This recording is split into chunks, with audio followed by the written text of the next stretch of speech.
You're listening to Settle by local band Knee High July.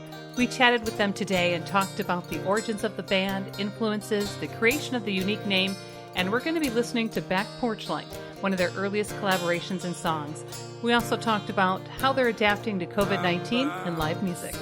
I'm Amy, and he's Brent, and this is Lacrosse Local.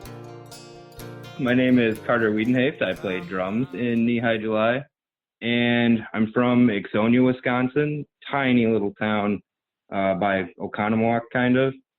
I've been playing percussion probably since, I was probably 13 years old, just middle school band, and then up through high school, continued, did a lot of, marching band, concert band, started playing drum kit around the same time I started just playing general percussion.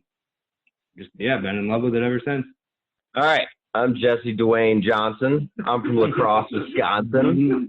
I play rhythm guitar for Knee High July. I've only been playing for 3 or 4 years now. Yeah, so I just recently started playing guitar, but I really fell in love with it. And whenever me and Josh play, we always write some cool shit. So we have fun.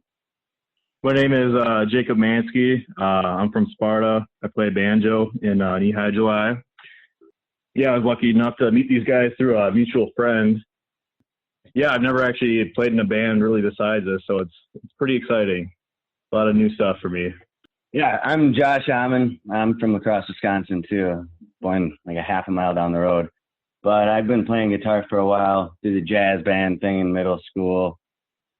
Started playing, and I guess I just joined up because no one thought I could make a bluegrass band. So I called Jake because we had that mutual friend.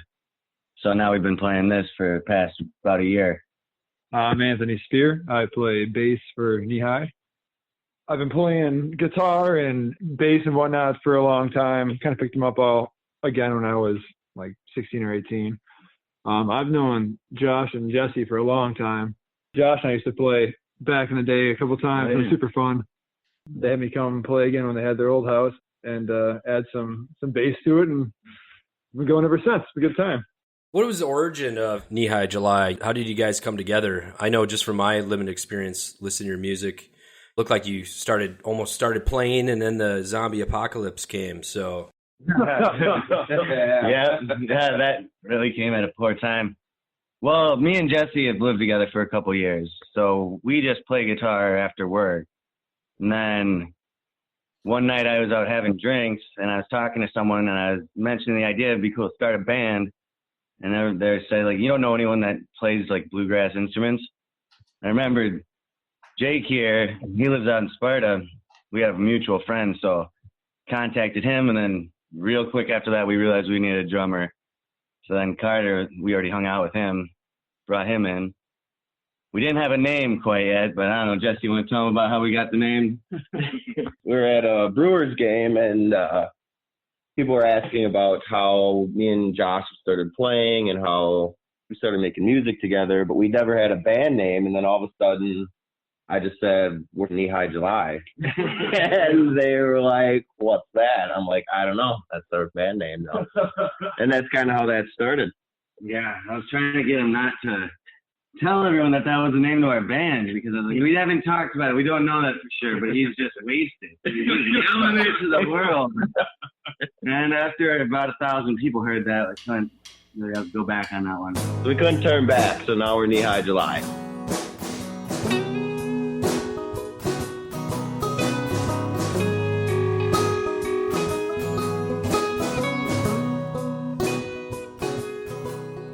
listening to Back Porch Light on your YouTube page takes me back to, bands like Uncle Tupelo and Sunvolt, and, I'm a Wilco fan.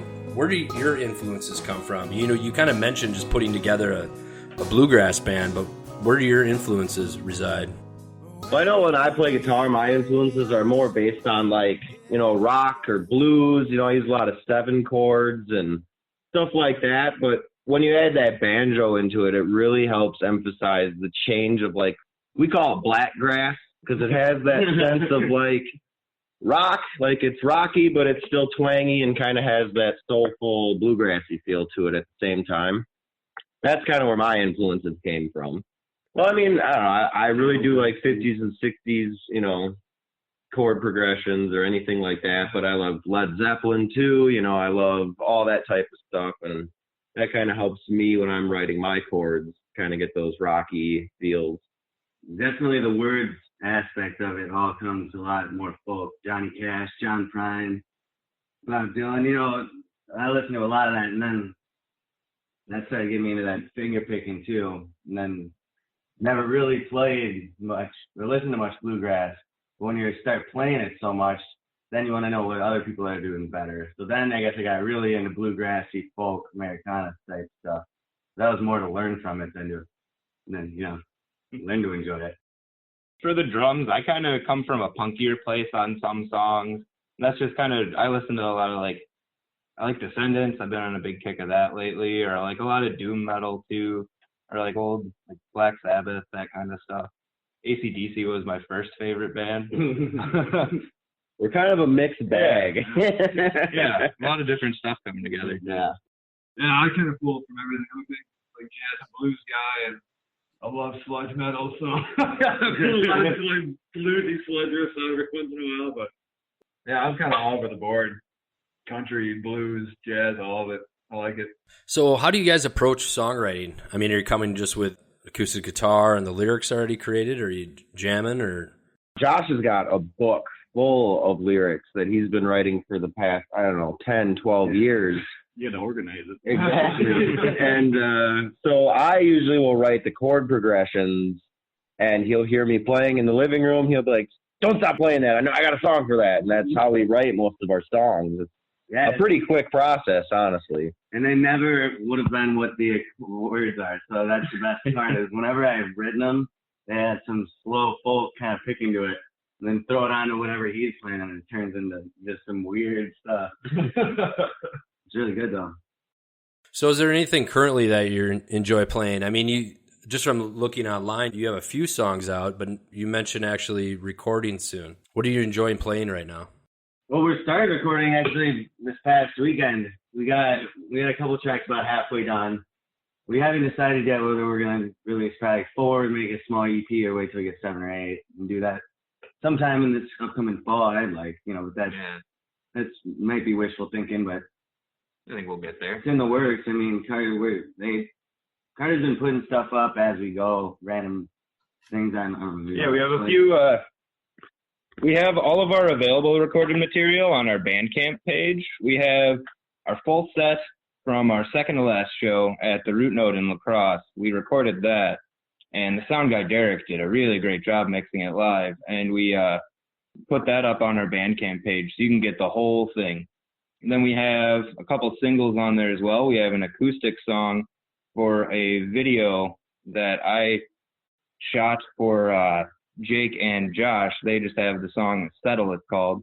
Acoustic guitar and banjo, really pretty song. Also Broke Down Cadillac, and that was the first song we ever released. Put that on YouTube as well.